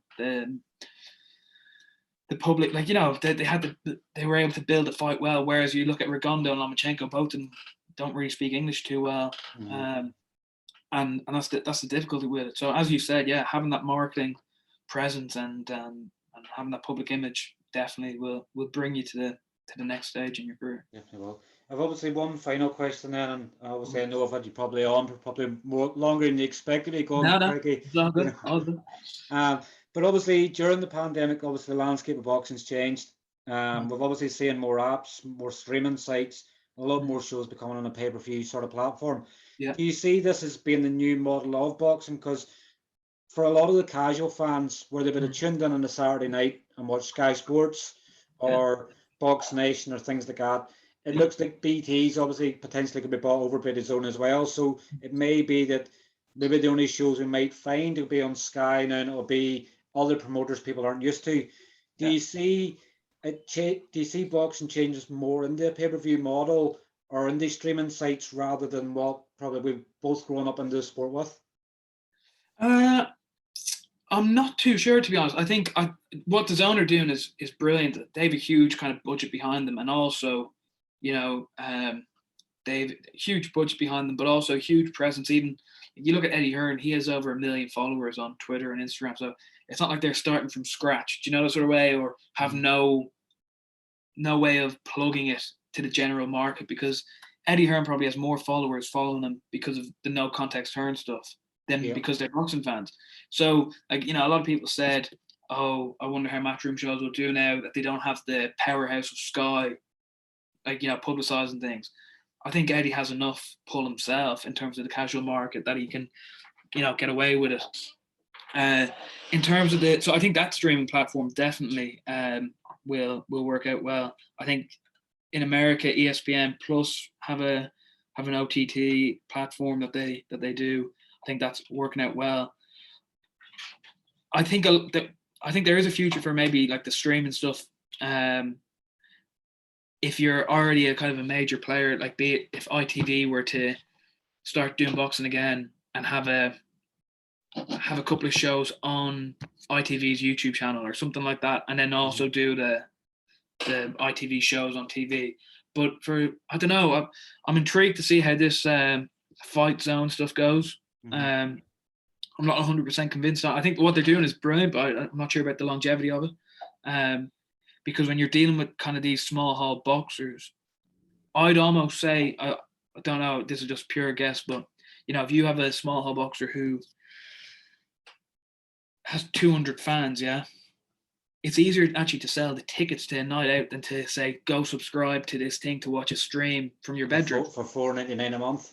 Yeah, because like that guy's thinking to himself, go on, I'll spend 40 quid. It's a night out. We're all gone. We're all on the beers. You're gonna go out, be rowdy, chant. It's like going to anything. You're gonna chant, rowdy, proper night out, like proper buzz to it. Or you go say, so if you ask somebody to buy a 40 quid ticket doing that, they might go, yeah, we're all in. If you then turn around to your mate and say, would you mind paying a $5? You have to go online, put in your card details. If you forget to unsubscribe, you're going to be charged the next month. And we want you to sit at home and watch it on your laptop when you could be out watching the football in the pub or doing whatever. Do you know the sort of way? Yeah. Whereas, you know, and that's just me. Like, I love boxing, but I haven't signed up to Fight Zone yet. And that's just the truth of it. I watch DAZN. I have DAZN. That's a huge names involved. But like in terms of small hall boxing, and you know, if I had a mate, if I wasn't involved in boxing, if I had a mate who said, I'm fighting next Saturday, I just spend the 40 quid and go rather than spend a tenner to watch it on the laptop, you know? And I think it's a limited number, because how many people, if you don't know somebody on that show, will watch a Fight Zone show every week?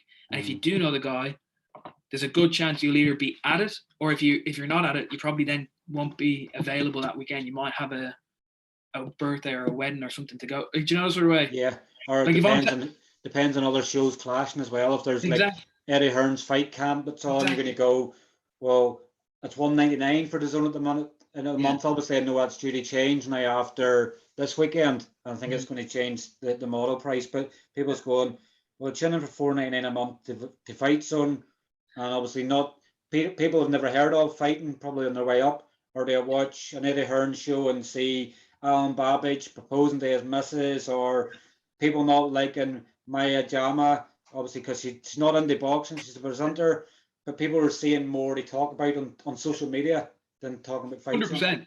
100%. And I think it was probably an idea born out of having no crowds there. So, you know, a boxer who can sell 300 tickets and all of a sudden he can't sell tickets anymore. They go, well, why don't we put it on a stream and get all them 300 people to pay a $5 for it? And that will work. Then what happens when the tickets are back and then 300 people are buying tickets again? Who's going to buy the streams? And I don't really know who the target audience is, because I'll be honest, like, you know, if I'm a boxing fan, I'm just sitting at home. As you said, most weekends Sky are going to start doing boxing. Frank will have boxing. Eddie has boxing. You're in a month, pretty much every weekend there will be like a big boxing event on, and you're going to watch that rather than a small hall show on a stream. Because the beauty about, I've been to small hall shows the same nights as pay-per-view fights have been on, and I go, do you know what? I'm not going to watch. I remember Joshua Takam being on. I'm not going to watch Joshua Takam because I'm going to a small hall show, and that's fine because I'm getting an experience out of being at an event. And the beauty about small hall boxing is being so close to the action, seeing how true and real it is, and being there, you know, and having a pint watching the boxing for 20 quid or 30 quid or how much it costs. When you're at home, small and you go, right, I have a laptop, I can either watch Liam Smith against Anthony Fowler or a Central Area title fight. Now the Central Area title fight is good and it would be great to be there. I'd prefer to be at the Central Area title fight watching it live than watching Liam Smith and Fowler on a stream. But if you'd ask me which one I'd rather watch on a stream, I'd rather watch the bigger fight, where you're even from the, like, it sounds stupid, but the casual fan wants to see Tony Bellew and Maya Jama talking about boxing and Eddie coming in and all the fireworks and all the rest of it. So I don't know about the streaming, to be honest. It's been great for when there's been no crowds, because it's an extra source of income. But as well, I don't know how the Fight Zone model works, but you think, like, I know, for instance, right, in Belgium, where we've done streams and good. I'm not sure if you've watched any. Yeah, I think I watched the last Brussels show I watched. Yeah, I remember you putting up videos. Yeah, you did watch. Yeah. And like, it's good setup. There's the main camera. There's 2 ringside cameras. There was the kind of smoke and light and some music. It wasn't just like, you know, one camera video. It was a proper setup. But even for something like that, to pay for that production, we were relying on doing like 400 people buying the pay-per-view to break even on the thing. So it becomes a case of, geez, is it worth paying? The people just want the bog standard, just 1960s style, just a camera that doesn't even move, or do they want the lights and everything else with it? Exactly. No, exactly that. So it becomes a question of, Jesus, like a small hall show, you're running a tight budget, and you say, Jesus, right, it's going to cost us $6,000 to have a couple of cameras set up. If we don't sell 500 pay-per-view buys at a tenner, we're losing money on having a stream. Will we just not do the streams? I don't know how it will work. And then I think it's done well because of COVID, and that's not a go at Fight Zone because it's good. I like it. It's good to have honest opinions, Conor, and that's what I guess what it's like. Don't cover someone up for what it is. Fair play to Fight Zone of what they've done, but I guess it's only out of the pandemic we really see if it's a real true benefit. If they're doing a show, it's 1,300 capacity. Say they were going to the Ulster Hall and there was 1,200 tickets. People couldn't get to the show. Then there's a demand for the pay-per-view model to be there. 100%. That's a good way of putting it. Yeah, because you look at it and say, there's a show on, and if you want to watch it, you can just buy a ticket for it. So your target market is for people that can't go because it might be in a different city that they can't go to or whatever, But also if it's a sellout and they can't get a ticket for it, because anybody else, if you're not going to that event, if you have an interest in, you're not going to that event, you probably have another plan on that you can't even stream it then. The only way you'd be streaming is if it's in a different city or you just don't want to pay your 40 quid ticket or whatever, or if it's a sellout. So no, it'd be interesting to see how it goes. And listen, I think it's brilliant giving that kind of glitz and glamour to small hall boxing. But from my point of view, I prefer to go to small hall boxing. I prefer to go to like shows in the Devonish, York Hall, leisure centres and feel it all rather than watch it on a stream. Yeah, because for a lot of boxers, obviously small halls, obviously how they make it, it's and how not everybody obviously has the amateur Olympic pedigree and sort of can bypass a small hall show. So obviously they have to earn their crust in that, and probably some of the best nights you'll have will be at a small hall show. And also, I just wonder if it will affect their ticket sales, because if somebody's sitting at home and goes, "Fuck no, I really want to watch that fight," but 40 quid steep. 40 quid for a ticket, or they pay a $5 or get a Chinese, get a carry out, and I'm in my own safety in my own house rather than have to pay travel and a hotel maybe for the night and things like that. Yeah. Whereas if there's a really good fight on, and the only way of you seeing it is if you buy a ticket, then you probably buy the ticket. So I just wonder if that will affect the ticket sales. But listen, either way, the more money, because I know they're putting a lot of money into boxing, getting title fights for people, the more money that's being put into boxing and more publicity it's getting, good for the sport. So definitely hopefully it continues. Obviously, I know you've Tiernan and Victor out, obviously, a couple of weeks' time, and then obviously you have a card in Luxembourg. But where do you sort of see the next 12 months for Slater Sports Consultancy, and where would you, this time sort of next year, would you sort of like to be, obviously nearly on a monthly sort of basis in America with shows? Where would you like to see things about a year's time? Yeah, I think in terms of the lads that we have in Ireland, Tiernan, Victor, Ryan, Tony, John, I probably left somebody out there, Dylan, Vlad.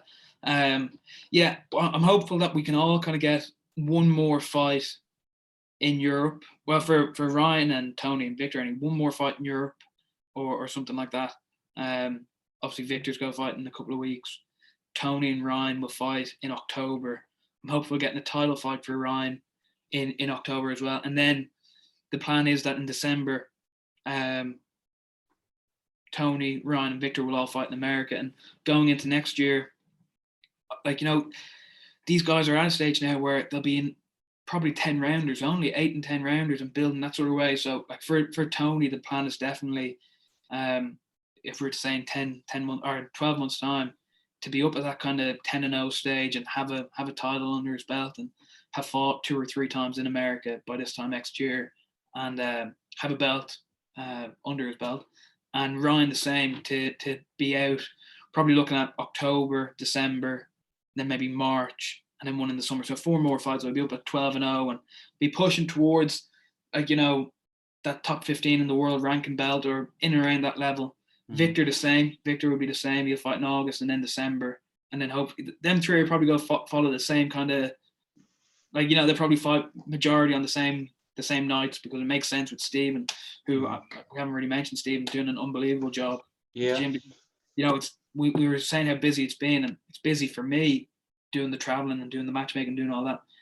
It's busy for the boxers, but they fight and then they take a break, whatever. Stephen's had somebody every month. Do you know sort of way? So like he's had no off time. Well, we did in July there, which he needed, but he like like if Tony fights and then he goes, geez, I'm not fighting for another 10 weeks now. I'm going to take 2 weeks off from the gym, which he needs. I'm not blaming him. But then Stephen finishes the fight with Tony. He goes, right, Ryan's fighting in 3 weeks' time. Back on it. You know, sort of way. So it's always nonstop. So he deserves all the credit in the team. Stephen does. You know, listen, I work hard. The lads work even harder. But Stephen does the most, because without him, you know, none of it's possible. Yeah, exactly. You're not going to hold the pads or stand in the corner. No. Definitely not. I think a few times they wanted me to spar just so that they get their confidence back up, you know? Yeah, and it's like, no, the minute you step on through that rope, Conor, as you'll know as well as I do, the minute you step onto that rope, there's no rules, you know? No. You're down maybe whatever means necessary. Yeah, that's it. And then, so that's then through. Tiernan will fight in a few weeks' time. That will be him up at 5-0. And then we're hopeful to secure a deal for him where he'll be fighting probably 5 times in a year to get him up to 10-0, and maybe one in Belfast. Well, yeah, one in Belfast would be the aim. So I don't really look at it in terms of where I want to be in 12 months. It's where I want them to be. Where I them to be, and if they're doing well, I'm doing well. So that's the way we're looking at it. In terms of the other guys that I kind of help look after, Keane and Alan and Christian, we're going to get them out again, get them a win or two, get them back on the horse. And then they want to be in some big fights, and that might be going over to one great thing about having such good connections with promoters in Spain and Belgium and Poland and America is, you know, it makes sense for them. If they say, right, they have one of their guys and they're looking to match him up in a competitive fight, it makes sense for them to go, do you know what, we'll give the fight to one of Conor's guys. Do you know? Rather than taking somebody that they don't know and they're giving a fight to a boxer they don't know. Go on, we'll do Conor a favour, we'll stick him in there. Or it might be a case where, as I said before, Ryan, Tony and Victor are fighting on a show in New York. Me and Stephen are already going to be over there doing the corners and doing whatever else. And Joe might say to me, we need somebody at super featherweight for this guy. And I have a look at that fella, a local New York boxer, and say, he's not great. Come on, we'll stick John in with him, or we'll stick Alan Phelan in with him, and we'll see what happens. So there's great synergy there between me and Joe and me and Rafael in Poland and Yassine in Belgium, Koke in Spain, that we can do these sort of fights. Or one of Koke's guys who might be 8-0, he might say, which we've had offers for, he might say, I'm looking for like a real acid test, a real, like, you know, make it or break it type of fight for one of my guys. Conor, stick one of your lads in, see how they go. And that might be a fight for Keane or Christian or whoever. But they'll still build as well. They have good sponsors. They'll still build as well. So that's where they're going. And then I'm looking forward to getting back to America personally, and probably on a personal thing, just to continue with the matchmaking. As I said, August is a busy month for me. Hopefully September can be, and just take it month by month and just keep pushing and keep building connections and keep working hard. Really. Yes, it is. Well, Conor, look, well, obviously, thank you very much for your time. Obviously, I'm sure when obviously, thanks to someone on Instagram, and obviously, whenever we put the recommendations out, we can say it wasn't me. It wasn't me. It wasn't you. So obviously, somebody had said, "What about Conor Slater?" And I was like, "Brilliant idea," because we've obviously had Leonard and things like that on. I've obviously been trying to get Jamie on and things like that. I wonder which one's longer now, my interview or Leonard's interview. I don't know. It doesn't sort of time here, so I'm sure that if it's not Leonard, you're not a bit far off him. I think you may have obviously beaten the one we had with D as well, but I'm sure hopefully anybody that's watching, and if you do get to the end, Conor might send you out a T-shirt or something like that if you get to the end. An apology letter as well. An apology letter. But obviously on a personal level for myself, obviously I know, you know, sharing fights and things like that for you. It's great. I appreciate that. It's great for me to be able to hear a bit more behind the story of where you've come from, because it's like anything with the boxers. You see them and you create an image of them online, but until you know a bit more of the story, like obviously I knew you were already passionate about the sport and everything else because you're away every week, but there's probably other wee details there where you've mentioned and you're going, Craigie, you know, didn't realise you were so big into boxing sort of as well, you know, sort of maybe somebody might make that comparison, you know, but it's definitely been a pleasure. Obviously, once we have you home, they have a chat. Yeah, no, definitely. And again, appreciate having me on and giving the time and all the different stuff that you publicise with when I have guys out or fights are happening. Really appreciate it, because as you said, touched on in the interview, all this publicity is really adding layers to the boxers. And, you know, a boxer might put out his a post that he's, you know, a knockout real win, or that put out the news that he won. But if you can kind of reshare that or put it out to, even if it's to an extra 100 people that haven't seen it already on Tony's thing, if 10% of them then click onto Tony's profile, that's 10 new fans. Do you know what I'm saying? And you do it constantly, so it's always grown. And I'm sure there is a correlation between the publicity that you and irishboxing.com put out and the boxers following going up. So that's been really good. And even the interviews have been brilliant, because I said to you off camera, on YouTube I download the interviews, and normally if I'm on a plane or a train, or I pop the interviews on, and it makes it go a bit quicker, because they're good. This probably a bit too long, but normally they're about an hour long, so it's good amount to waste an hour, really, like, you know. And I know obviously with King's interview, and I think Christian's as well, obviously I think I'd said as well for you to sign them up. So I'm sort of trying to put pressure on you then when you're watching them to go, Craig, I'm gonna have to sign these guys at some stage as well. But if they keep putting themselves in a shop window and doing everything right, then it's going to happen. Exactly, yeah. And them two guys, they did brilliant over in Belgium a few weeks ago. And the future's. And Christian's even actually commemorated his debut by his tattoo as well.